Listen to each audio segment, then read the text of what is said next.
Organic for climate की पूरी team की तरफ से आप सभी का इस वेबिनार में स्वागत करती हूँ। हमारे आज के स्पीकर डॉक्टर अजय कुमार बोहरा जी हैं। ऑर्गेनिक फार्मिंग के फील्ड में सर का नाम बहुत ही रिस्पेक्ट से लिया जाता है। GTF वर्ल्ड समिट 2019 और एशियाज एमर्जिंग ब्रांड में सर को 2 बार बेस्ट ऑर्गेनिक फार्मर और ट्रेनर का अवार्ड मिला गया है। सर अब तक 30,000 से ज़्यादा किसानों को ऑर्गेनिक फार्मिंग के लिए ट्रेन कर चुके हैं। बोहरा सर ने BCom, LLB, PGDFSC and organic farming में PhD की हुई है। ये हम सबके लिए एक इंस्पिरेशन है कि कैसे अपनी एजुकेशन को सोसाइटी के लिए यूटिलाइज किया जाए। सर ना सिर्फ फ्री ऑफ कॉस्ट किसानों को ट्रेन करते हैं, पर अपितु वो समय समय उनको फ्री ऑफ कॉस्ट माइक्रोबियल भी प्रोवाइड करते हैं। सोशल वर्क में भी सर का काफ़ी कंट्रीब्यूशन रहा हुआ है। अब मैं आप सबका ज़्यादा समय ना लेते हुए मैं बोहरा सर से कहूँगी कि वो वेबिनार शुरू करें। धन्यवाद। Bohra sir. Thank you Priya ma'am. सभी को मेरा नमस्कार और स्पेशली ऑर्गेनिक फॉर क्लाइमेट की टीम को आज इस वेबिनार का जो उन्होंने अरेंजमेंट किया है, इससे बहुत सारे लोगों को कनेक्टिविटी में आसानी रहेगी जो लोग ऑर्गेनिक फार्मिंग करना चाहते हैं। एक्चुअली मैं एक फार्मर हूँ, थोड़ा सा मैं बता देता हूँ। और हम फार्मिंग करते हैं हरियाणा में, भिवानी के बेस है हमारा, भिवानी में निमड़ी वाली गाँव है। और ऑर्गेनिक की फार्मिंग में हमने जो अचीवमेंट उसी रिगार्डिंग मुझे ऑनररी डॉक्टरेट मिला है, जो कि बहुत रेयर लोगों को मिलता है, इंडिया में सेलेक्टेड लोगों को ही मिला है। अब इसमें हमने 4 साल पहले शुरुआत की। एजुकेशन बैकग्राउंड तो बता दिया है मैम ने। तो हमने जब शुरुआत की तो हमारे सामने बहुत सारी समस्याएं आई और उन समस्याओं को देखते हुए हमने सारे रिसर्च किए, बहुत सारे ट्रेनिंग प्रोग्राम अटेंड किए, बहुत सारे सेमिनार्स को अटेंड किया, कृषि मेलों को अटेंड किया, फार्मर लोगों को विजिट किया और नॉलेज कलेक्शन करना स्टार्ट कर दिया। खुद के लिए तो 2009 से ही कर रहे हैं कि भाई कैसे ऑर्गेनिक फार्मिंग के एक प्लेटफॉर्म को बनाया जाए ताकि जो हमारे किसान साथी हैं उनको एक ऐसा आधार मिले जहां से वो प्रॉपर सारी नॉलेज ले पाए। तो इसमें बहुत सारे साथी हमारे साथ जुड़े, वो ऐसे ऐसे साथी जुड़े जो कई कई सालों से ऐसा प्लेटफॉर्म ऑलरेडी चला रहे थे, लेकिन कनेक्टिविटी की प्रॉब्लम के कारण लगा लो या धरातल पे काम करने के कारण वो लोग उसको प्रचार प्रसार ठीक से नहीं कर पाए। तो हमने इसका एक प्लेटफॉर्म तैयार किया हमारे फार्म पे, हमने ट्रेनिंग देना शुरू किया। जो जो समस्याएं हमारे सामने आई हमने उन्हीं समस्याओं को फार्मर को बताया भी आप जब फार्मिंग करेंगे आपके सामने ये डिफिकल्टी आएंगी और इनका ऐसे ऐसे खाद तैयार करके, पेस्टिसाइड, फंगीसाइड, माइक्रो न्यूट्रिएंट तैयार करके आप अपनी फार्मिंग को कर सकते हैं। तो इसमें जैसे अब सबसे पहला सवाल आता है कि भाई हम ऑर्गेनिक फार्मिंग क्यों करें, क्योंकि बहुत से लोग आते हैं, सेमिनार अटेंड करते हैं और चले जाते हैं, उसके बाद वो उस चीज को ठंडे बस्ते में डाल देते हैं, सीरियसली नहीं लेते। अब इस चीज को कोविड-19 ने अच्छे से समझा दिया है कि अगर आप अच्छा खाएंगे, आपकी हेल्थ ठीक होगी, आपका इम्यून सिस्टम स्ट्रांग होगा, तभी आप बीमारियों से लड़ पाएंगे। अदरवाइज आपके लिए इश्यूज क्रिएट होने हैं और काफी क्रिटिकल इश्यूज क्रिएट होने हैं। तो इसमें बहुत सारे अभी पढ़े लिखे जो हमारे नौजवान हैं, साथी हैं, बिजनेसमैन हैं, वो भी इंटरेस्टेड हैं। फार्मर अकेला नहीं रहा है और इन सब लोगों का योगदान बढ़ता जा रहा है। अब ऑर्गेनिक फार्मिंग है क्या? यूनिवर्सिटीज ने और गवर्नमेंट ने एक ऐसा एटमोस्फियर क्रिएट कर रखा है कि भी अगर फार्मर करेगा उसको 3 साल लगेंगे ऑर्गेनिक कन्वर्ट होने में। अब फार्मर बेचारा जिसका सर्वाइवल एग्रीकल्चर के ऊपर है, उनके लिए इशू बन जाता है, वो घबरा जाते हैं कि यार 3 साल लगेंगे, 3 साल में प्रोडक्शन हमारा नहीं आएगा तो हम सस्टेन कैसे कर पाएंगे, क्योंकि उनके खर्चे तो वही रहने हैं, घर का है, बच्चों की एजुकेशन का है, सर्वाइवल एक्सपेंसेस है, वो उनको कम नहीं कर सकते। तो वो लोग उस चीज में डाइवर्सिफाई हो नहीं पाते प्रॉपर तरीके से। ये एक्चुअली में अधूरा ज्ञान है, ऐसी दिक्कतें नहीं आती। जो लोग खासकर स्पेशल सब्जियों का काम करते हैं ना और फल फ्रूट का काम करते हैं, हॉर्टिकल्चर एक्टिविटीज में इन्वॉल्व हैं, उनको पहली क्रॉप से ही 1% भी फर्क नहीं पड़ता कि उनको कोई दिक्कत आती हो प्रोडक्शन के अंदर। हम यील्ड के ऊपर ही आके अटकती है बात, तो उसमें कोई इशू नहीं मिलता है। अब बात करते हैं कि ऑर्गेनिक फार्मिंग होती कैसे है। अब क्या इफेक्ट पड़ता है, क्या लाना है, क्या नहीं लेके आना है, इन चीजों का ही सभी के लिए एक मेन इश्यू है। तो ऑर्गेनिक फार्मिंग का एक मीनिंग समझ के चलो। ऑर्गेनिक फार्मिंग जो वर्ड है, जैविक खेती जिसको हम बोलते हैं, इसका तात्पर्य ही जीवों से है, जीवाणुओं से है। जो सूक्ष्म जीव हमारी जमीन के अंदर होते थे, हमने पेस्टिसाइड को डाल डाल के, यूरिया डीएपी को डाल डाल के उनका एटमोस्फियर, जो लिविंग एटमोस्फियर था, उसको डिस्टर्ब कर दिया।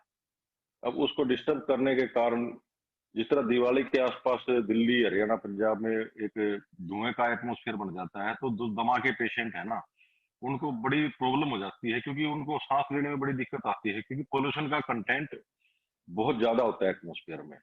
और उस टाइम पे हवा का प्रेशर न हो पाने के कारण पोल्यूशन एयर में रहता है, वो डाइवर्सिफाई नहीं हो पाता दूसरी जगहों पे, तो उनको ये समस्या बढ़ जाती है। 10-15 दिन का ही टाइम होता है।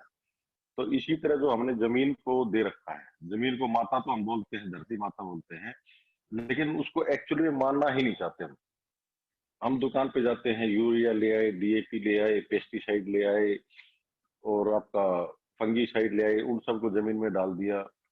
गवर्नमेंट ऑफिशियल से कांटेक्ट कर लिया, जो एडीओज वगैरह होते हैं, या जीवाणुओं को जो एटमोस्फियर हम दे रहे हैं, उस एटमोस्फियर का ही सबसे बड़ा इशू है। अब इसके अंदर किसको सबसे ज्यादा प्रॉब्लम आनी है, वो बात समझो। अपने 3 क्रॉप मेन है। एक तो जिस एरिया में धान होता है, दूसरा जिस एरिया में कपास होती है, और तीसरा आपका गन्ना। ये 3 क्रॉप जिस फील्ड के अंदर होती हैं, जिस जमीन के अंदर होते हैं, उन फार्मर के लिए है इशू। क्योंकि ये 3 क्रॉप वो क्रॉप हैं जिन पे more than 85% pesticide industry dependent है। ज्यादातर पेस्टिसाइड इन्हीं में सर्व किया जाता है। नॉर्मल जो कोई भी बाजरा लगाएगा, चना लगाएगा, दलहने लगाता है, गेहूं लगाएगा और गुआर लगा लेगा, इन चीजों में इन चीजों का यूज नहीं होता है। तो अब इस चीज में, अब प्रॉब्लम फार्मर को क्या आती है, वो ऑर्गेनिक पे क्यों नहीं आना चाहता, कि वो कोई भी खाद डालेगा ना, उस खाद के अंदर जो जीवाणु है, वो जीवाणु अगर उसने जमीन पे डाल दिए, तो उसमें जो जीवाणु का जो सर्वाइवल रेशियो है, वो सर्वाइवल रेशियो, अगर ये 3 क्रॉप ले रखी है तो लेस देन 5% रहेगा। और अगर वो जीवाणु ही जिंदा नहीं बचेंगे, तो जीवाणु जमीन पे क्या काम कर पाएंगे, और उसका वो आउटपुट नहीं आता, प्रोडक्शन में कमी आती है, और फार्मर उसी चीज पे नेगेटिव हो जाता है कि खाद तो बहुत डाल दिया था लेकिन होता ही नहीं है। इसीलिए हम यूरिया पे जा रहे हैं, डीएपी जा रहे हैं, पेस्टिसाइड की हेल्प लेने लग रहे हैं। एक फार्मर ने प्लांट लगा रखा है, 4 पत्तों को उसके कीड़ों ने खा लिया, वो इमीडिएटली उसकी फोटो उतारेगा, दुकान पे भागेगा, या अपने कंपनी के मैनेजर से बात करेगा, सेल्स एग्जीक्यूटिव से बात करेगा, जी देखो ये पत्तों को कीट खा रहे हैं, तो इनके लिए क्या करना चाहिए। वो इमीडिएटली पेस्टिसाइड की एंट्री स्टार्ट कर देते हैं, कि उनको पेशेंस रखना पड़ेगा। अब जो हमारे मित्र कीट और शत्रु कीट होते हैं ना, इन चीजों में क्या होता है कि हर चीज नेचर ने 2 दे रखी है, एक हमारे फेवर की है, एक हमारे अगेंस्ट की है। अब इसके अंदर जो जीवाणु हैं, जो हम सूक्ष्म जीव जिसको बोलते हैं, वो भी 2 तरह के होते हैं। वो एक तो हमारे फेवर के, जो जमीन को और पौधों को वो सारी चीजें देंगे जिनकी पौधों को जरूरत है। अब जैसे गेहूं की जो है ना, मैक्सिमम नाइट्रोजन की जरूरत होती है गेहूं को, और हवा में नाइट्रोजन का कंटेंट तो 76% प्लस है, लेकिन वो फिर भी ले नहीं सकता उस फॉर्म में। तो उसको जीवाणुओं की हेल्प लेनी पड़ती है, कि वो उसको दूसरी फॉर्म में बदल के दे, ताकि वो पौधा उसको कंज्यूम कर पाए, और उसको मतलब किसी भी तरह की यूरिया की जरूरत ही ना पड़े। तो हर तरह के जीवाणु हमारे पास होते हैं नेचर के अंदर, गोबर के अंदर, गौमूत्र के अंदर, लेकिन हमें उनकी क्वांटिटी बढ़ा के देनी होती है। साइंस में ऐसा कुछ भी नहीं है।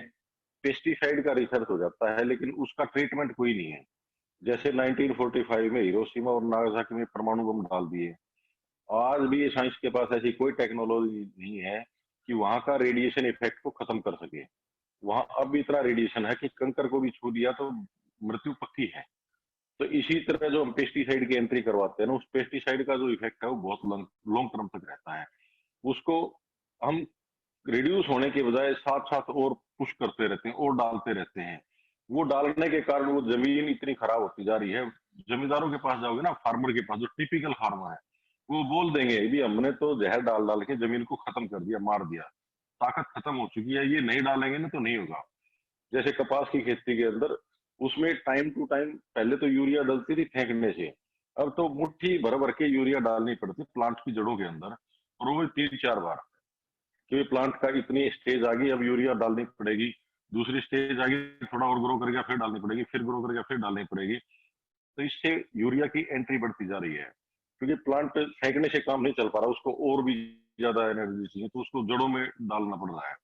इसी तरह पेस्टिसाइड के अंदर, पेस्टिसाइड की एंट्री आपने अगर एक बार फील्ड में कर दी, आपने थोड़ा सा पेस्टिसाइड की एंट्री करी, कीट पतंगों के आपके पत्तियां खाने चाहिए, वहीं से आपका दुष्प्रभाव शुरू हो जाएगा। अगर किसी भी प्लांट की 60% पत्तियां भी बची हुई हैं, तो वो प्लांट सरवाइव कर सकता है इजीली। अगर 40% भी पत्तियां खा रखी है तो अब इस बात का एक बात से समझ लो, जो आपके मित्र कीट नेचर ने दिए हैं, वो मित्र कीट भी आपकी ही क्रॉप को खा के जिंदा नहीं रहेंगे। वो बाहर से खाने को नहीं जाते। आपकी गली में कुत्ते होते हैं, उनको दूसरे पड़ोसी थोड़े रोटी देते हैं, आपकी गली के लोग देते हैं, वो लोग आपके प्रोडक्शन करते हैं, वो वहीं रहेंगे। कोई दूसरा आता है तो उसके भौंकते हैं, वो गली से निकलेगा तो भी उसके पीछे भागते हैं। ये नेचर है।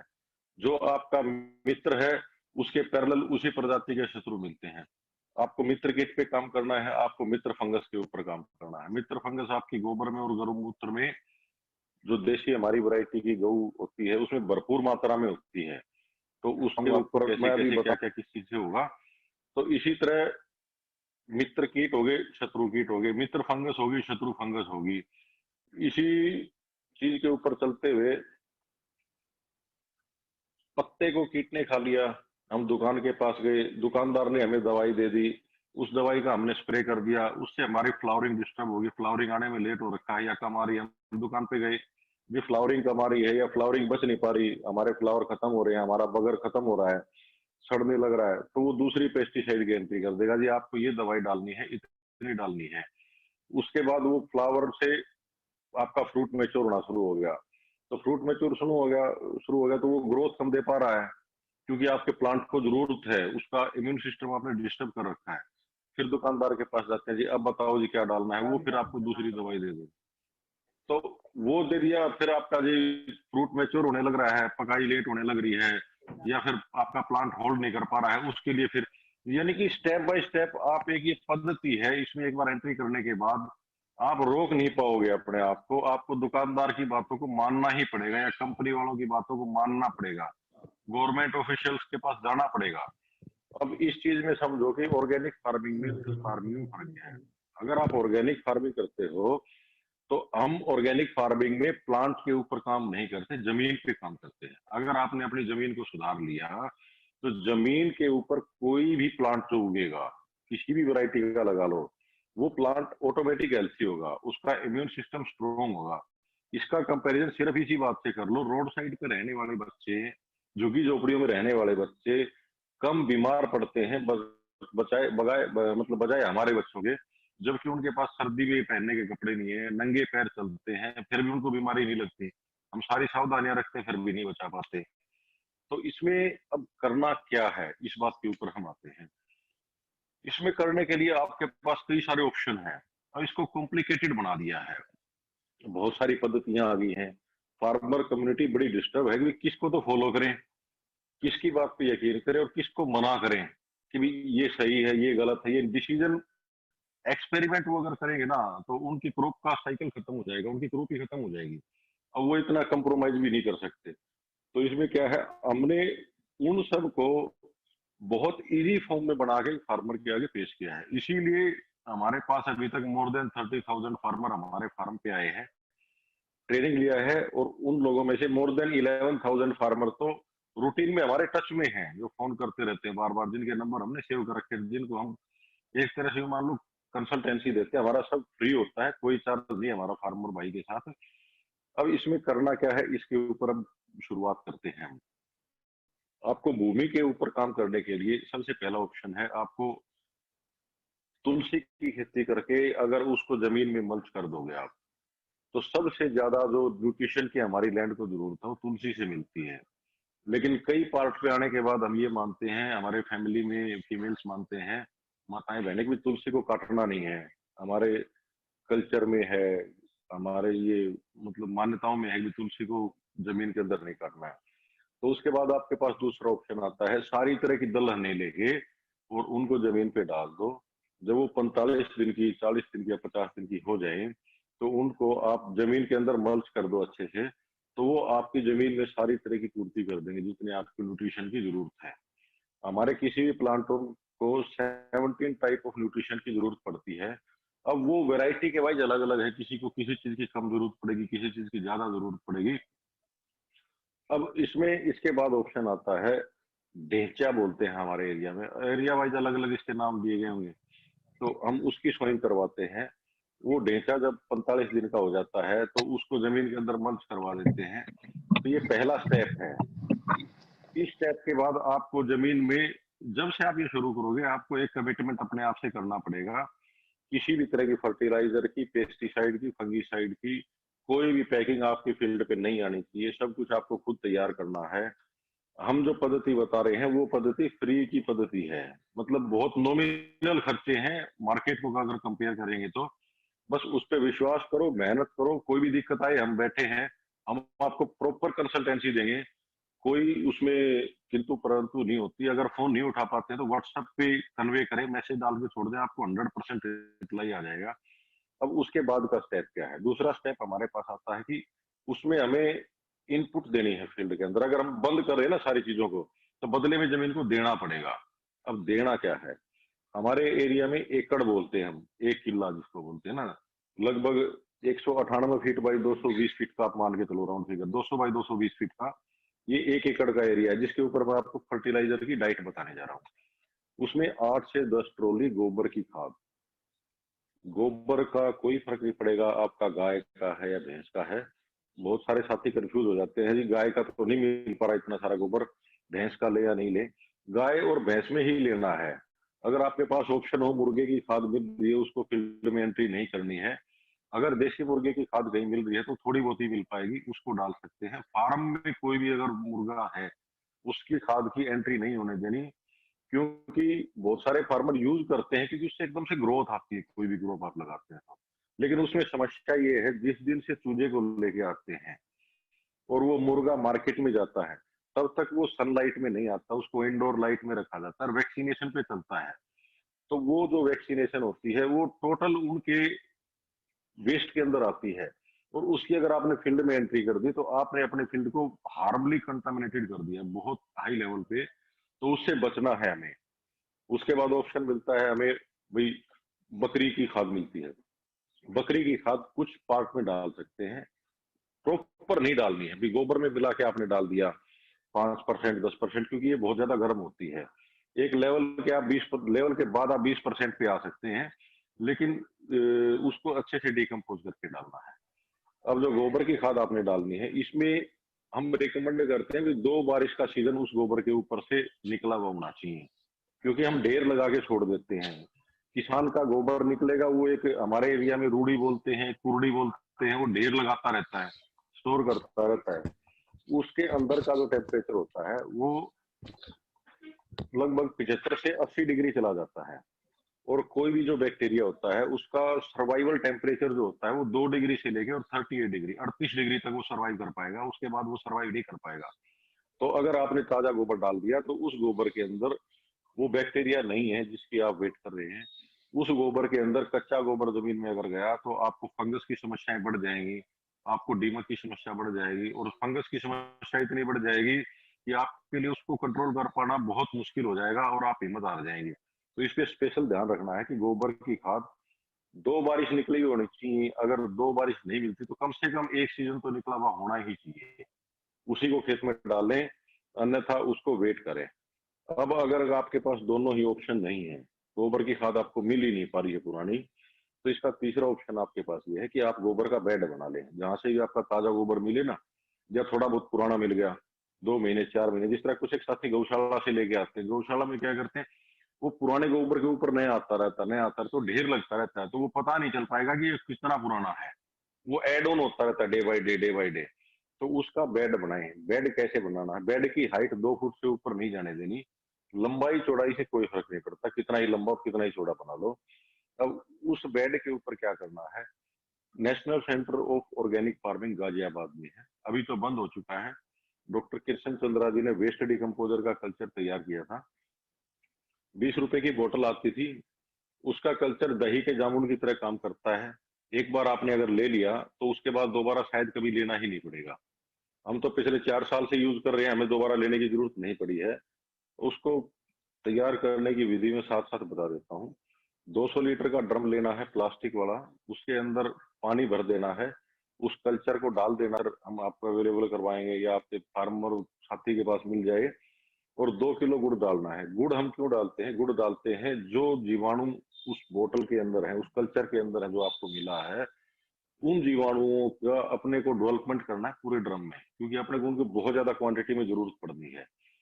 तो उनको ड्रम में डाल के 2 किलो गुड़ डाल दिया, 200 लीटर पानी और वो कल्चर डाल दिया। उसको सुबह शाम अच्छे से 5-5 मिनट हिलाना है। वो आपका गर्मी में 4 मदर कल 7 से 8 दिन में तैयार हो जाएगा। अब ये एक बार आपने ड्रम तैयार कर दिया ना, इसमें ध्यान ये रखना है कि कोई भी बर्तन आप डालें वो गंदा नहीं होना चाहिए। उसका डब्बा बेशक उसी ड्रम के अंदर रहने दें, लेकिन यूं नहीं है कि वो किसी भी चीज का डला हुआ था, कुछ भी लगा हुआ था उस ड्रम में डाल दे, वो आपका मदर कल्चर इन्फेक्टेड हो जाएगा। और जो उसके अंदर लकड़ी आपको रखनी है वो धो धा के अच्छे तरीके से वो प्रॉपर ड्रम में ही रखें और उसको सूती कपड़े से ढक के रस्सी से बांधें ताकि हवा भी उसको लगती रहे। अब उस कल्चर को आपको उस बेड पे कैसे डालना है? उस बेड के ऊपर जो आपने 2 फुट की हाइट पे बनाया है, उसमें जगह जगह कोई भी बांस या लकड़ी लेके आप 2-2 3-3 फीट पे सुराख कर दें, जमीन पे नीचे तक मार के हिला दें उसको, थोड़ा वो होल बन जाएंगे उसके अंदर। उन होल में आप बाल्टी के साथ डाल दें और सारे बेड को भी गीला रखें। सर्दी में तो आपको 4-5 दिन में डाल सकते हैं और गर्मी के अंदर तो आपको डेली डालना पड़ेगा, क्योंकि आपका टेम्परेचर बहुत हाई रहेगा।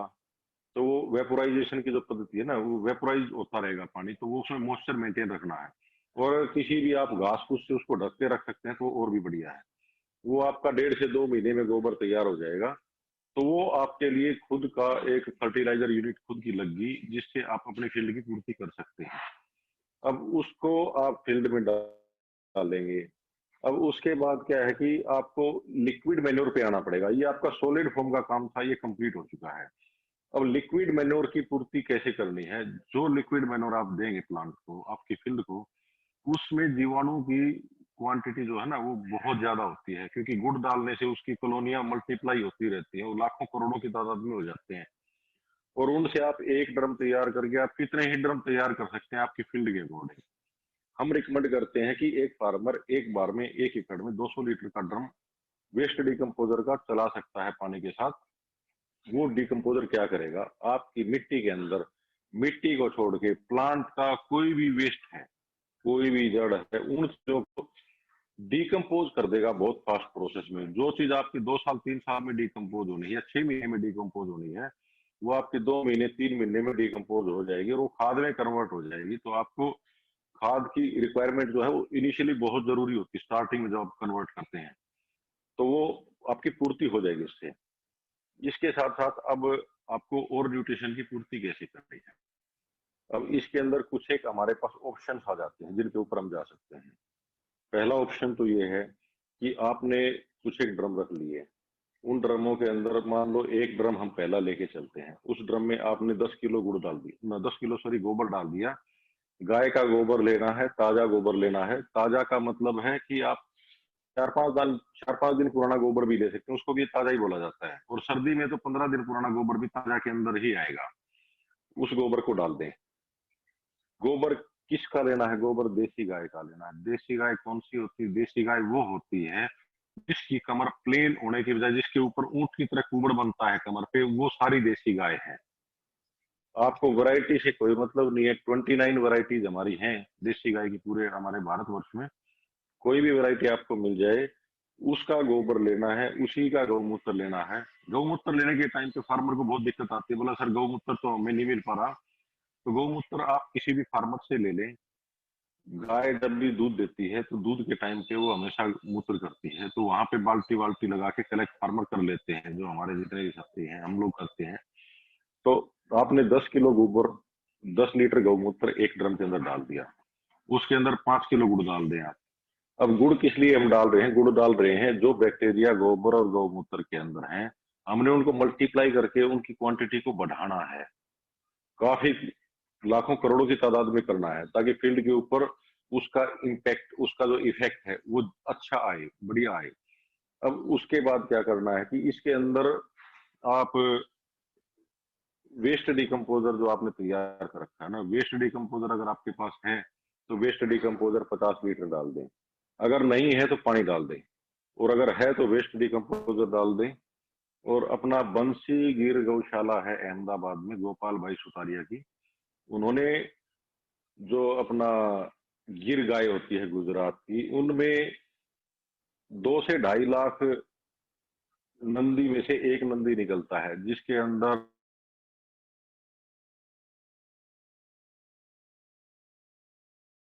एक्सपेरिमेंट किए हैं। 450 से भी ज्यादा गोवंश के गौमूत्र को टेस्ट किया है और यूएसए तक टेस्टिंग करवाई है। उनमें वो एक नंदी मिला है जिसके गौमूत्र में वो सारे 63 टाइप ऑफ बैक्टीरिया मिले हैं। वो उनके हिसाब से तो उसको यूज करने के बाद फार्मर को और किसी चीज पे डिपेंड होने की जरूरत नहीं पड़ती। हम प्रैक्टिकली गए भी हैं, हमने अनुभव भी किया है, उनकी फील्ड भी देखी है, उसका रिजल्ट काफी अच्छा है। तो उसको भी हम प्रयोग करते हैं, फार्मर साथियों को सलाह देते हैं कि भाई आप ऑर्गेनिक फार्मिंग कर रहे हो तो फ्री में जो जो चीजें आपको मिल रही है ना, और इजीली जिनको तैयार कर सकते हो, करना चाहिए और यूज भी करना चाहिए। वो भी उसी तरह वेस्ट डिकम्पोजर की तरह काम करेगा।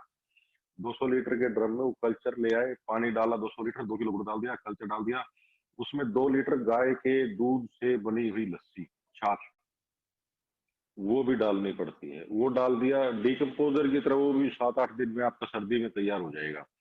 तो 50 लीटर हमने उसमें वेस्ट डिकम्पोजर डाल दिया, 50 लीटर आपका गौ का पाउडर डाल दिया, और उसके बाद उसके अंदर कुछ एक पानी डाल दें। 2 किलो बेसन डाल दें। अगर बेसन नहीं है तो किसी भी दलहन का आटा जो आपके पास अवेलेबल हो, आप उसको डाल दें, और उसके अंदर पीपल या बड़ के नीचे की मिट्टी डाल सकते हैं। अब पीपल या बड़ के नीचे की मिट्टी हम क्यों बोलते हैं, क्योंकि पीपल और बड़ नेचर में सबसे ज्यादा ऑक्सीजन देने वाले प्लांट बताए जाते हैं। आप अगर चाहें तो अगर आपके एरिया में बैम्बो है तो बैम्बो के नीचे की मिट्टी भी डाल सकते हैं, उसके पास पास की मिट्टी, क्योंकि बैम्बो पीपल और बड़ से 24% ज्यादा ऑक्सीजन देता है। तो उस मिट्टी को भी उसमें ऐड कर दें। अगर वो चीज आपको नहीं मिल पा रही है तो आपके एरिया में कोई भी तालाब है, तालाब के अंदर की नीचे की मिट्टी निकाल दें, थोड़ी सी कांप बोलते हैं उसको, चिकनी मिट्टी होती है, 2 किलो उसको डाल दें। तो उसको आपको अच्छे से हिलाना है। वो आपका 2 से 3 दिन के अंदर तैयार हो जाता है, और वो 1 एकड़ में 200 लीटर उसको अपनी जमीन में चला दें। तो अपने को जिन जीवाणुओं की जरूरत है अपनी फील्ड के अंदर, उन जीवाणुओं की पूर्ति आप उससे कर सकते हैं। अब उसके बाद हम आ जाते हैं माइक्रो न्यूट्रिएंट पे। इसके माइक्रो न्यूट्रिएंट के अपने पास कुछ एक ऑप्शन है तैयार करने के। माइक्रो न्यूट्रिएंट के हमने बहुत सारे एक्सपेरिमेंट भी किए हैं। माइक्रो न्यूट्रिएंट तैयार करने के लिए हमने एक बार तो, जिस तरह मान लो 10 किलो आपने नीम की निबोली ले ली, नीम की निबोली आपका माइक्रो न्यूट्रिएंट में भी काम करेगा और पेस्टिसाइड में भी, इसमें दोनों तरह के गुण होते हैं। तो नीम की निबोली को लेके उसको अच्छे से कूट के उसकी चटनी बना के 10 किलो आपने निबोली डाल दी, उसमें आपने 2 किलो दलहन का आटा भी डाल दिया, आपने उसमें 2 किलो गुड़ भी डाल दिया, आपने उसके अंदर 50 लीटर वेस्ट डिकम्पोजर भी डाल दिया, आपने उसके अंदर 50 लीटर आपका ये गौकर्पामृत भी डाल दिया, आपने उसके अंदर 250 ग्राम, हम पाइया बोलते हैं इसको हमारे क्षेत्र में।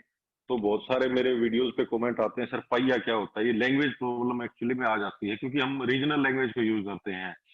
तो 250 ग्राम हम पाइया को बोलते हैं। आपने लोहा भी उसके अंदर डाल दिया। लोहा साफ सुथरा होना चाहिए, कोई भी हो कोई फर्क नहीं पड़ता।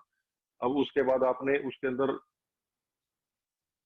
कॉपर डालना है, तांबा डालना है, सॉरी। आपने 250 ग्राम तांबा डाल दिया। अगर आपको कोई लोटा मिल जाता है, जग मिल जाता है, कोई वायर मिल जाती है, आप उसको भी डाल सकते हैं। और उसी के अंदर आपने जिंक की रोड अगर कहीं से मिल जाती है तो जिंक की रोड को लेके जिंक की रोड को भी उसके अंदर डाल दें। उसको बहुत अच्छे तरीके से हिलाएं, उस ड्रम को तैयार करें। उसको, आपके पास दो ऑप्शन है, वो आपका 30 दिन में अच्छी तरीके से यूज करने वाला माइक्रोन्यूट्रिएंट तैयार हो जाता है। बीच बीच में उसको खोल के हिलाते रहे, कपड़े से बंद करके रखें। अच्छा, और अगर बहुत अच्छी क्वालिटी का आपको तैयार करना है तो आप इसको 3 महीने में तैयार कर सकते हैं। इसी चीज को आपको महीने के अंतराल में खोल के लकड़ी से अच्छे से हिला के वापस बंद कर देना है। हिलाना हम क्यों बोलते हैं? हिलाने का रीजन ये होता है कि अगर किसी भी बैक्टीरिया की कॉलोनी मान लो ड्रम में ऊपर बनी है, नीचे बनी है, साइड में बनी है, वो वहीं डेवलप होती रहेगी, पूरे ड्रम में अच्छे से मिक्स नहीं होगा। हम इसीलिए हिलाने की आपको सलाह देते हैं कि अच्छे से अगर हिला देंगे ना, तो बैक्टीरिया सारे ड्रम में फैल जाएंगे। उसको यूज करने के लिए आप दोनों तरीके हैं आपके पास। आप उसको पानी के साथ भी चला सकते हैं, उसकी स्प्रे भी कर सकते हैं। स्प्रे अगर आपने करना है तो उसको 2 लीटर ले लें, 18 लीटर पानी ले लें, 20 लीटर का आपका स्प्रे का टैंक है, उसके अंदर डाल के आप उसकी स्प्रेइंग आपकी क्रॉप पे कर सकते हैं। और अगर कई जगह टैंक 15 लीटर का मिलता है, 18 लीटर का मिलता है स्प्रे टैंक, तो उसमें उसके हिसाब से उसकी क्वांटिटी 2 लीटर रखें, बाकी पानी जितना डलता है डाल के उसकी स्प्रेइंग कर दी है। वो आपके जितने माइक्रो न्यूट्रिएंट की आपको जरूरत है प्लांट को, जितनी आपको लैंड को जरूरत है, उन सब चीजों की पूर्ति उससे हो जाती है। अब इसके बाद एक ड्रम में और क्या करना है, इसके अंदर आपको जिस तरह वेस्ट डिकम्पोजर ले लिया, गोकर्पामृत ले लिया, दोनों को मिला दिया आपने। उसमें मान लो 10 लीटर आपका गौमूत्र डाल दिया, 10 किलो हमने गोबर डलवा दिया, उसके अंदर आपने 5 किलो बेलगिरी लेके आनी है, बेलगिरी को डाल दिया। आपने 5 किलो आंवला लेके आना है, आंवले को भी उसी के अंदर डाल दिया। अंडे के छिलके अगर मिल जाते हैं तो अंडे के छिलकों को भी डाल दिया। उनको भी आपको ऐसे ही तैयार करना, सड़ा के तैयार करना है। वो भी आपका 25 से 30 दिन में बहुत अच्छा माइक्रो न्यूट्रिएंट बन जाएगा। उसकी भी पूर्ति आप इनके साथ मिला के भी कर सकते हैं। देखो स्प्रे में मैं आपको एक बता देता हूँ, बहुत सारे सवाल आते हैं। सिर्फ एक चूना ऐसी चीज है जिसको किसी भी चीज के साथ मिला के स्प्रे नहीं करना है। बाकी आपने कुछ भी तैयार कर रखा है, चाहे जीवामृत हो, चाहे वेस्ट डिकम्पोजर हो, गोकर्पामृत हो, माइक्रो न्यूट्रिएंट हो, सभी चीजों को भी आप मिला के आपके स्प्रे के टैंक में थोड़ी थोड़ी मात्रा में स्प्रे कर सकते हैं। उसके बाद उस स्प्रे के टैंक को साफ पानी से धो लें।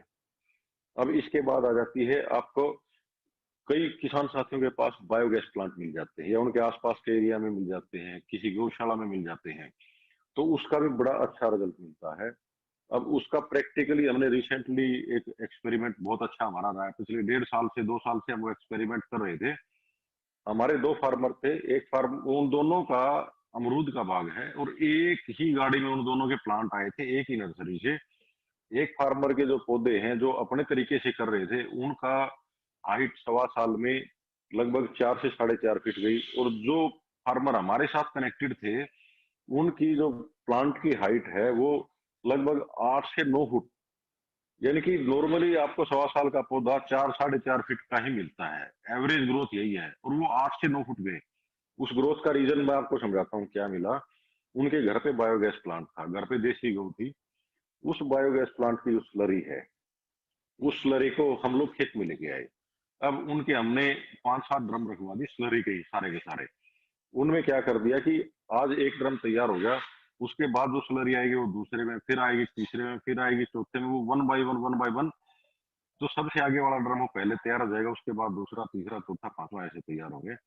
उसमें हमने किया आपका 50 लीटर तो पहले डिकम्पोजर डाल दिया, 50 लीटर उसमें आपका गोकर्पामृत डाल दिया, 100 लीटर हमने उसके अंदर स्लरी डाल दी। 100 लीटर से थोड़ा बहुत कम हो रहेगा, मान लो 2-4-5 किलो। 5 लीटर हमने उसी के अंदर गाय के दूध से बनी हुई लस्सी को डाल दिया और उसको हमने एक हफ्ता बहुत अच्छे तरीके से सुबह शाम हिलाया। और हिलाने के बाद बाल्टी के अंदर उसको डाल के डब्बे के साथ प्लांटों को दिया हमने। अब इसको आप 10 दिन से 15 दिन के अंतराल में प्लांट को दे सकते हैं। तो उसकी जो खाद बनी, यकीन मानना साथियों, वो इतनी जबरदस्त खाद बनी। उन अगर प्लांट की हम ग्रोथ देखते हैं तो जो लोग आते हैं ना, यकीन नहीं कर पाते एक्चुअली में। डिपार्टमेंट के लोग भी आते हैं, यूनिवर्सिटी के साइंटिस्ट भी आते हैं, यकीन नहीं होता। बोला जी ये आपका 1.25 साल का प्लांट नहीं है, तो झूठ बोल रहे हो आप, यकीन नहीं होता। फिर हम उनको वीडियो दिखाते हैं, ये देखो प्लांटेशन के वीडियो है, ये उसके बाद के वीडियो है, स्टेप बाय स्टेप उनके वीडियो बनाए थे। तो उस चीज में उसका और बहुत ही चमत्कारिक रिजल्ट है। अगर आपके पास कोई भी बायोगैस प्लांट है, उसकी जो स्लरी है दोस्तों रामबाण है, आंख बंद करके उस स्लरी मंगवा लो, उसको अपने फील्ड पे डालो, आपके बहुत सारे एफर्ट कम हो जाएंगे। ये जो आपका सेक्शन है फर्टिलाइजर का, ये बेसिक्स हैं। अब जिस तरह गोकर्पामृत को हम रिकमेंड करते हैं, तो गोकर्पामृत को हम रिकमेंड करते हैं कि जो आप मान लो कोई भी क्रॉप में 3 बार पानी देना है, 4 बार देना है। सब्जी है तो मान लो आपको दूसरे तीसरे दिन पानी देना है, गर्मी में डेली देना है, सर्दी में आपको हफ्ते 10 दिन बाद देना है। तो हम गोकर्पामृत का तो यूं बोल के चलते हैं भी फार्मर को कि भी आप 50 लीटर तो वेस्ट डिकम्पोजर और आपका कम से कम भी 200 लीटर तो गोकर्पामृत जमीन में चलाइए। क्योंकि जिन जीवाणुओं की हमारी जमीन को जरूरत है, वो जीवाणु जमीन के अंदर जितने ज्यादा हम देंगे वो जितने सरवाइव कर पाएंगे ठीक है, नहीं सरवाइव कर पाएंगे हम जमीन को और देते रहेंगे और देते रहेंगे, तो धीरे धीरे आपका पेस्टिसाइड का इम्पैक्ट तो खत्म होता जाएगा और वो जो जीवाणु है वो अपना काम करना शुरू कर देंगे। अभी हमारा जो कार्बन लेवल होता है वो नॉर्मली 0.25 से 0.45 होता है। हमारी लड़ाई जमीन का कार्बन लेवल एक करने की है, क्योंकि अगर जमीन का कार्बन लेवल एक हो जाएगा तो फार्मर के बहुत सारी मेहनत कम हो जाएगी। तो अब इसके फर्टिलाइजर सेक्शन के बाद अगर हम बात करते हैं, आपका पेस्टिसाइड सेक्शन आ जाता है कि आपको पेस्टिसाइड कैसे तैयार करना है। पेस्टिसाइड के ऊपर भी हमने इन सारी चीजों पे हमने सारे वीडियो बना बना के यूट्यूब पे अपलोड कर रखे हैं। मैं आपको बाद में बता दूंगा लिंक के बारे में, वहां से आपको इजीली सारी की सारी हमारी ट्रेनिंग मिल जाएगी घर बैठे। तो अब इसमें पेस्टिसाइड तैयार करने के लिए बकरी और गाय सामान्य अवस्था में जिन पौधों को नहीं खाती उन सारे पौधों को मिला के आप पेस्टिसाइड तैयार कर सकते हैं। अब पेस्टिसाइड में सबसे पहले आएगा नीम। नीम का मैंने आपको पहले बताया था, नीम की निबोली आपका माइक्रो बैक्टीरिया बनाने में भी काम आएगी और पेस्टिसाइड बनाने में भी काम आएगी। आपने नीम की निबोली जिस टाइम में मिले उस टाइम में नीम की निबोलियां लेके आप उनको रख सकते हैं, क्योंकि बाद में आपके बहुत काम आनी है वो चीज। और जिस टाइम आपको जरूरत पड़ेगी उस टाइम पे आपको नेचर के साथ नीम के प्लांट पे निबोली नहीं मिलेगी, वो तो सीजन पे लगती है, जरूरत आपको सारा साल पड़नी है। तो उसको आपको पहले ही प्रिक्योर करके रखना है, संभाल के रखना है। आप उसको कट्टों में डाल के बैग वैग में डाल के रख सकते हैं। तो आपको नीम की निबोली लेनी है, नीम के पत्ते लेने हैं, जो कच्ची आगे की टहनियां होती हैं उनको भी ले सकते हैं। उसके साथ आपका आकटा होता है, आक बोलते हैं हमारे एरिया में, आक को लेना है, धतूरा लेना है, भांग मिल जाए तो भांग भी लेना है। कनेर, एक कनेर बहुत ही विशेष पौधा है, हमारे फार्मर साथियों को पता नहीं है कनेर के बारे में। कनेर एक्चुअली में जितना भी आपका नेशनल हाईवे है ना, स्टेट हाईवे, उनके फुटपाथ एरिया में मैक्सिमम आपको कनेर ही मिलेगा। लंबा पत्ता बनता है, आगे से नुकीला पत्ता होता है। इसकी 7-8 वैरायटी है। किसी पे आपको व्हाइट फ्लावर दिखेगा, किसी पे आपको पिंक कलर का फ्लावर दिखेगा, पर्पल कलर का दिखेगा, ग्रीन भी होता है, येलो भी होता है। तो ये जो सारे कलर हैं ये कनेर की वैरायटी है। और इतना बड़ा बेर के साइज का इसके ऊपर फल भी लगता है, जो बड़ा बेर होता है इसका। अब कनेर क्या होता है कि पहले जो हमारे बुजुर्ग घोड़े पालते थे, ऊंट पालते थे, तो अगर वो हमारे क्षेत्र में बोलते हैं कंडम हो जाते, मतलब अगर कि उनकी गर्दन टूट जाती, पैर टूट जाते, तो वो उनकी शान के खिलाफ होता था। वो दुखी होते थे, वो बेचारे काम नहीं कर पाते थे ना। तो उनको मारने के लिए बुलेट्स का, गोलियों का यूज करने के बजाय कनेर के पौधे का यूज करते थे। 2 किलो पत्तियां कनेर की लेके उनको अच्छे से कूट के, हमारे क्षेत्र में नाड़ देना बोलते हैं, एक लकड़ी की होती थी पहले, तो अब तो प्लास्टिक की आती है, उसके अंदर डाल के और 2 लीटर पानी डाल के अच्छे से मिक्स करके उसको पिला दिया करते, और 2 घंटे मर जाया करता। तो कनेर बहुत ही विषैला पौधा होता है और ये हमारे लिए बहुत ही पेस्टिसाइड बनाने में शानदार काम करता है। आपने कनेर को ले लिया, इसके साथ साथ आपको इसमें लहसुन भी डाल सकते हो। इसके साथ तेज प्याज जो आता है, तीखा प्याज, जिसको काटने से आंखों में जलन होती है, सलाद वाला प्याज नहीं लेना है, मीठे प्याज का कोई असर नहीं आएगा, वो तीखा प्याज भी आप दे सकते हैं। उसके साथ तीखी हरी मिर्ची जो बहुत ज्यादा तेज होती है उसको भी ले सकते हैं। आपको लहसुन और हरी मिर्ची तो सब्जी मंडी के अंदर भी मिल जाएगी, क्योंकि कई बार फार्मर लोगों की बिकती नहीं है या दुकानदारों की नहीं बिकती, तो उसको फेंकते हैं। हमारी मंडियों में हम खूब देखते हैं, तो आप वहां से भी उसको ले सकते हैं या फिर बाय भी कर सकते हैं, खरीद भी सकते हैं। तो ये सब चीजें लेके पत्तियां और टहनियां लगभग बराबर ले ले। एक धतूरा भी मैंने आपको बताया नहीं, धतूरा भी हमारे यहाँ पौधा होता है, विशैला पौधा होता है ये। तो उन सारे पौधों की पत्तियां ले लें। अब ये डालना कितना है ये इशू आता है, फार्मर समझ नहीं पाता। जिसको बनाए तो मतलब पत्तियां तो ले, कितनी कितनी डालें। आपने मान लो 200 लीटर का ड्रम ले लिया, उसके अंदर आपने तैयार करना है, आपका प्लास्टिक का ड्रम है, आप सड़ा के तैयार करते हैं, तो आपको बराबर बराबर पत्तियां उनकी डालनी है, जितनी भी क्वांटिटी, जितनी तरह की पत्तियां आपको मिल पाए। आपको 75% तक ही भरना है उसको, पूरा ऊपर भरने की जरूरत नहीं है आपको। अब उसमें आपने प्याज कितना डालना है, प्याज आप 2 से 3 किलो डाल सकते हैं। लहसुन कितना डालना है, लहसुन भी 2 से 3 किलो डाल सकते हैं। मिर्ची कितनी डालनी है, मिर्ची आप 3 से 4 किलो डाल सकते हैं। और आपको इसमें अदरक भी डाल सकते हैं, आपकी सल्फर की पूर्ति अदरक कर देगी। 500 ग्राम अदरक भी आप उसके अंदर अच्छी तरह से पीस के चटनी बना के उसके अंदर डाल सकते हैं। अब इसको आपको 45 डेज तक सड़ने देना है। अब इसके अंदर अगर आपके पास वेस्ट डिकम्पोजर है, या गोकृपामृत है तो बढ़िया है, क्योंकि वो डिकम्पोजिशन की प्रक्रिया को थोड़ा फास्ट कर देगा। अगर नहीं है तो इसमें पानी भर दें, 45 डेज तक इसको आप सड़ने दें। 45 डेज के बाद इसको आप अपने खेत में प्रयोग कर सकते हैं। अब प्रयोग कितना करना है? प्रयोग करने के लिए आपको अपने फील्ड का खुद डॉक्टर बनना पड़ेगा। अब रीजन ये है कि आपने कोई क्रॉप लगा रखी है, वो आपका प्लांट कितना बड़ा है, और आपने जो ये पेस्टिसाइड तैयार किया है, इस पेस्टिसाइड में कौन सी पत्तियां आपको मिल पाई हैं, उन चीजों के कॉम्बिनेशन के अकॉर्डिंग आपको अपनी मात्रा सेट करनी पड़ेगी। वो मात्रा आप 250 ml से लेके 2 लीटर तक सेट कर सकते हैं। 2 लीटर से ज्यादा आप नहीं डालना है, क्योंकि बहुत हैवी डोज हो जाएगी। और इसमें अगर आपको इस पेस्टिसाइड की जरूरत जल्दी है, भी आपका क्रॉप में मान लो 4 दिन 5 दिन आप बाद आपको जरूरत पड़ रही है, 45 डेज आप वेट ही नहीं कर सकते, तो इसके लिए आप इसको बॉयल कर सकते हैं, उबाल सकते हैं। उबालने के लिए आप कोई भी लोहे का बर्तन ले सकते हैं, कोई भी आपको कढ़ाई मिल गई, कोई भी आपको लोहे का ड्रम मिल गया, लेकिन जिस चीज में आप इसको बॉयल करेंगे उस ड्रम में खाने पीने की कोई भी चीज आपको नहीं रखनी है। घर में कई बार क्या होता है, कढ़ाई रखते हैं, गाजर पांच निकालना है वो रख लिया, उसी में बना लिया, फिर हम यूज सोचते हैं इसी में पेस्टिसाइड बना के दोबारा इसको यूज कर लेंगे। आपको एक बर्तन तो अलग से रखना ही पड़ेगा, उसको इसी काम के लिए रखें, और काम में उसको लेने की जरूरत नहीं है। इसी को बनाते रहें, क्योंकि ये तो सारी उम्र आपको बनाना ही पड़ेगा। अच्छा, इसकी कोई एक्सपायरी भी नहीं है। अगर आपने आज बना लिया तो उसके बाद आपका 1 साल 2 साल 3 साल 4 साल 5 साल जितने साल आपको जरूरत है आप इसका प्रयोग कर सकते हैं।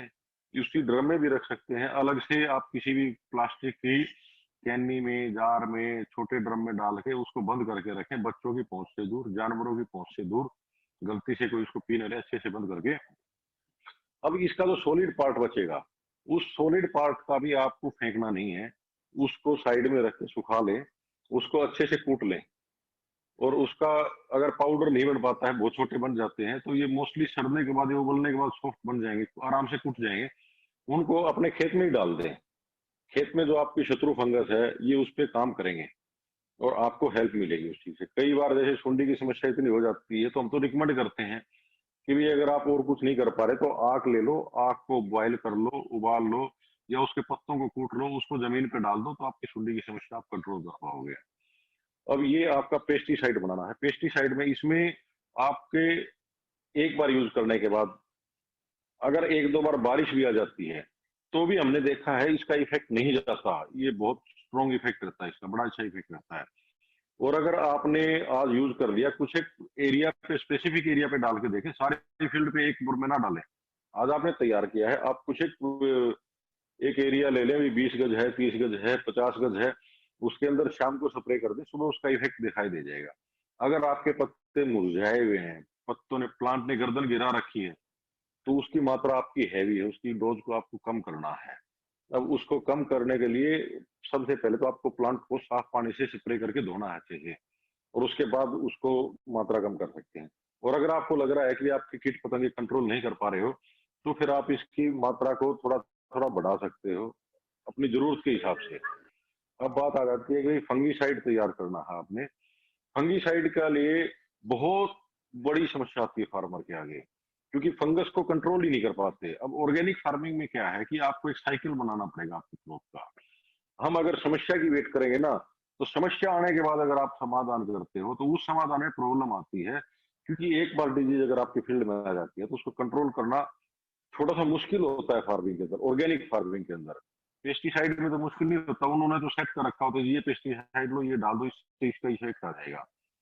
तो उसमें आपको लस्सी सबसे अच्छा पेस्टिसाइड का, इसका फंगीसाइड का काम करेगा। अब लस्सी आपको अपने रखनी है। अब लस्सी आपने मान लो, हम तो मटके में रिकमेंड करते हैं वैसे तो। अगर मटका नहीं मिल पाता है, कई बार मटके में डाल दियो, मटका रिसने लग जाता है, तो आप प्लास्टिक के ड्रम में भी डाल सकते हो।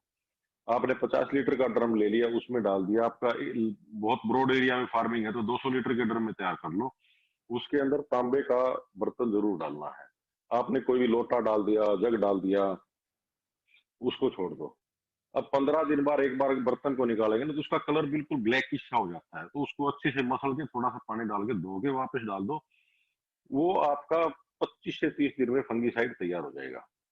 अब 25 से 30 दिन के बाद आप उस प्लांट के अंदर मतलब उस फंगिसाइड को 250 ml लेके और 250 ml गौमूत्र लेके एक आपका जो 18 या 20 लीटर का स्प्रे का टैंक है उसमें मिला के स्प्रे कर दो। आपके प्लांट को स्प्रे अच्छे से होना चाहिए। बहुत सारे फार्मर की समस्या क्या आती है, वो ऊपर ऊपर से स्प्रे मार देते हैं। अब जो पत्ते के नीचे की साइड फंगस होती है ना, वो उस फंगस के ऊपर अगर लगेगा ही नहीं तो उसका इफेक्ट नहीं आ पाता इतना। तो आपको स्प्रे अच्छे से करना भी, आपके पत्ते के ऊपर और नीचे लग जाए तो वो बहुत बढ़िया इसका रिजल्ट मिलता है, एक्स्ट्रा ऑर्डिनरी रिजल्ट मिलता है। अभी अगर हम बात करें जैसे व्हाइट फ्लाई की, व्हाइट फ्लाई में अगर हम बात करें हमारे 2-3 डिस्ट्रिक्ट में तो स्पेशली मैं बताऊं तो इतना ज्यादा प्रकोप था कि फार्मर की लैंड जो है ना साफ हो जाया करती थी, बोलो फसल खराब हो गई।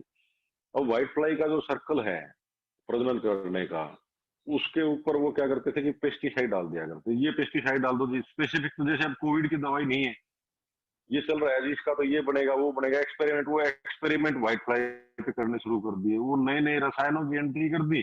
अब उसने मरने के डर से वो मल्टीप्लाई करना जल्दी स्टार्ट कर दिया, तो उससे वो फार्मर की समस्या कंट्रोल होने की बजाय और बढ़ गई। तो वो इतना इशू बन गया कपास की खेती के अंदर, जो नरमा की खेती हम बोलते हैं, बाड़ी जिसको बोलते हैं, फार्मर बहुत परेशान हुए इस चीज के कारण।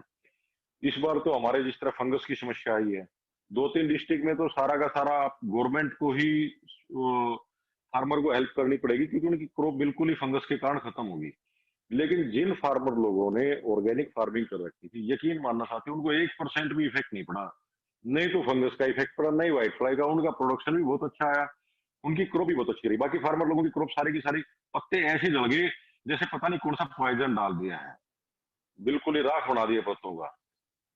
तो ये आपका फर्टिलाइजर सेक्शन भी हो गया है, पेस्टिसाइड सेक्शन भी हो गया है, फंगिसाइड सेक्शन भी हो गया है। इन सब चीजों को आपने अपनी लैंड पे अपनी रिक्वायरमेंट के अकॉर्डिंग